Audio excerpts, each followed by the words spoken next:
तिला 370 रुपयांची बिर्याणी खाऊ घातली, पैसे तर वसूल करणारच. स्टँडअप कॉमेडियन प्रणित मोरेच्या शोमध्ये आलेल्या हिमांशू नावाच्या मुलानं ओकलेली ही गरळ.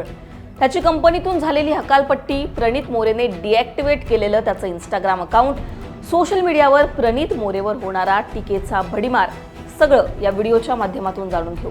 नमस्कार, मी पूजा, तुम्ही पाहताय लोकमत. रणवीर अलाहाबादिया, समय रैना यांच्यानंतर आता सोशल मीडियावर वादाच्या कचाट्यात टीकेच्या केंद्रस्थानी आलाय तो मराठमोळा प्रणित मोरे. नेमकं झालं काय, तर प्रणित मोरे स्टँडअप कॉमेडीचा शो करतो, तुम्हाला सगळ्यांना माहिती आहे. तुम्ही त्याच्या यूट्यूबवर जाऊन ते व्हिडिओ पाहू शकता. 2.4 मिलियन सबस्क्रायबर असलेल्या या चॅनलवर स्टँडअप कॉमेडीचे अनेक व्हिडिओ प्रणित मोरे टाकत असतो. त्याने नुकताच क्राऊड वर्क नावाचा एक शो केला. प्रणित मोरे त्याच्या शोमध्ये ऑडियन्स सोबत संवाद साधत असतो, ज्यातून अनेक जोक निघतात आणि आजूबाजूचे लोक खळखळून त्याला प्रतिसाद देतात. याच शोमध्ये हिमांशू जांगरा नावाचा एक तरुण आला. या जेंटलमन तरुणानं त्याचा एक डेटिंगचा किस्सा सांगितला.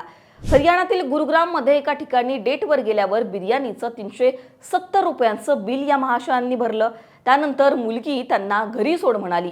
370 रुपये बिल भरलंय, वसूल तर करायलाच पाहिजे, असं यानंतर हा हिमांशू जांगरा म्हणाला आणि सगळीकडे एकच संतापाची लाट उसळली. बिर्याणीच्या बदल्यात या महाशयांना काय वसूल करायचं होतं तुम्हाला समजलं नसेल तर तेही सांगते. त्याला तिच्याकडून शारीरिक सुखाची अपेक्षा होती. यानंतर पुढे काय घडलं, ही सगळी गरळ तो ओकत होता आणि प्रणित मोरेसह तिथे उपस्थित असलेले सगळे त्याच्या अश्लील शब्दांवर खिदी दाद देत होते. पीक गुडगाव कंटेंट असं म्हणत प्रणित मोरेनं सुद्धा त्याच्या घाणेरड्या जोकला पुढे नेलं. एवढंच बोलून द ग्रेट जेंटलमन हिमांशू थांबले नाहीत. वयाने मोठ्या असलेल्या महिलांसोबत लैंगिक संबंध ठेवणं माझी फॅन्टसी आहे, असंही ते म्हणाले. गुरगावमध्ये हा सगळा शो पार पडला. याचीच क्लिप सोशल मीडियावर व्हायरल झाली आणि हिमांशू जांगरासह प्रणित मोरेचा सुद्धा बाजार उठला. प्रणित मोरेला त्याचं इंस्टाग्राम अकाउंट डिॲक्टिव्हेट करावं लागलं. प्रणित मोरेचं आणखीन एक महाराष्ट्रीयन भाऊ नावाचं अकाउंट आहे. लोकांनी तिथे जाऊन टीकांचा भडीमार केला. याला बायकॉट करा, रिपोर्ट करा, यासह अनेक कमेंट करत लोकांनी राग व्यक्त केला. सोशल मीडिया क्रिएटर, इन्फ्लुएन्सर सगळ्यांनीच या प्रकरणावरून संताप करायला सुरुवात केली. क्लिप व्हायरल झालेला हिमांशू जांगरा हा स्टारविक डिझाईनमध्ये वेब डेव्हलपर म्हणून काम करायचा. त्याची कंपनीतून आम्ही हकालपट्टी केली असून आमच्या कंपनीवर या कॉन्ट्रोवर्सीचा परिणाम होत असल्यामुळं आम्ही त्याला काढून टाकल्याचं कंपनीच्या संस्थापकांनी म्हटलं. त्याच्या बॉसने एक व्हिडिओ शेअर केला आणि सगळी हकीकत सांगितली. कंपनीतून हिमांशूबद्दल कुठल्याही महिलेची तक्रार आलेली नाहीये, असं सुद्धा ते म्हणाले.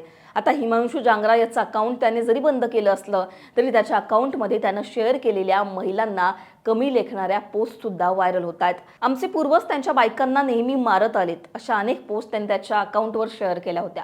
या सगळ्यानंतर पुन्हा एकदा कन्सेंट, महिलांच्या प्रति सन्मान, रिस्पेक्ट या गोष्टी चर्चेत आल्या. हिमांशूवर सोशल मीडियावर लोक तुटून पडले. अनेकांनी 370 रुपयांच्या बिर्याणीवरून मीम बनवले.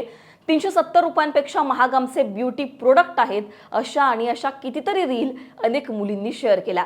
मुंबई पोलिसांचंही यावरचं एक मीम सोशल मीडियावर व्हायरल झालं. आता सोशल मीडियावर या वादातून 2 गट तयार झाले.